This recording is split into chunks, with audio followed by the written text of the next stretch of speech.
14 inches length அப்புறம் 1.5 inches வந்துட்டு விட்டு எடுத்திருக்கேன். இந்த மெஷர்மெண்ட். நான் அவுட்லைன் வந்துட்டு ஜரி யூஸ் பண்ணி போட்டிருக்கேன்.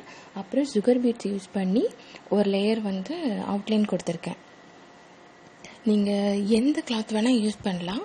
சில்க் கிளாத் யூஸ் பண்ணிங்கன்னா அந்த ட்ரெஸ்ஸுக்கு மேட்ச் ஆகிறது மாதிரி நீங்கள் யூஸ் பண்ணணும். அப்படி இல்லைன்னா ஃபுல் ஒர்க் கொடுத்துடணும். ஃபுல் ஒர்க் கொடுத்தா தான் அது வந்துட்டு ஒரு மாதிரி ஆடாக தெரியாது. அப்புறம் நான் வந்து நெக்ஸ்ட் லேயர் வந்து 3mm பீட் வச்சு நெக்ஸ்ட் லேயர் கொடுக்குறேன். அதுக்கப்புறம் ஒரு சுகர் பீட் வச்சு கொடுத்துருக்கேன். நான் இந்த மாதிரி டிஃப்ரெண்ட் கலர்ஸ் இருக்கிறது மாதிரி மல்டி கலர் இருக்க மாதிரி யூஸ் பண்ணியிருக்கேன். நீங்கள் நார்மலான சுகர் பீட் கூட யூஸ் பண்ணிக்கலாம்.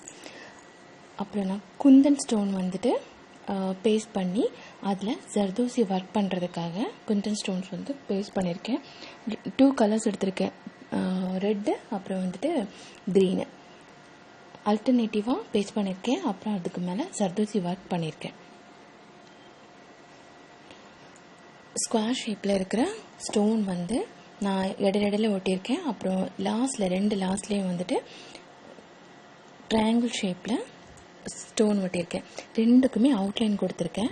அவுட்லைன் கொடுத்துட்டு தான் நான் வந்துட்டு ஃபுல்லாக அந்த ஸ்டோனை வந்து ஃபில் பண்ணியிருக்கேன். ஏன்னா அவுட்லைன் கொடுக்கலன்னா அது கொஞ்சம் பிளாங்காக தெரியும். அதனால் நான் வந்து அவுட்லைன் கொடுத்துட்டு அப்புறமா ஃபில் பண்ணியிருக்கேன். ஃபில் பண்ணுறதுக்கு நான் கட் பீடும் சுகர் பீடும் யூஸ் பண்ணியிருக்கேன்.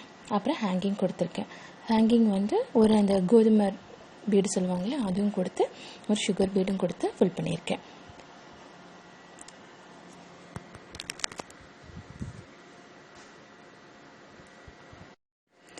"14 inches length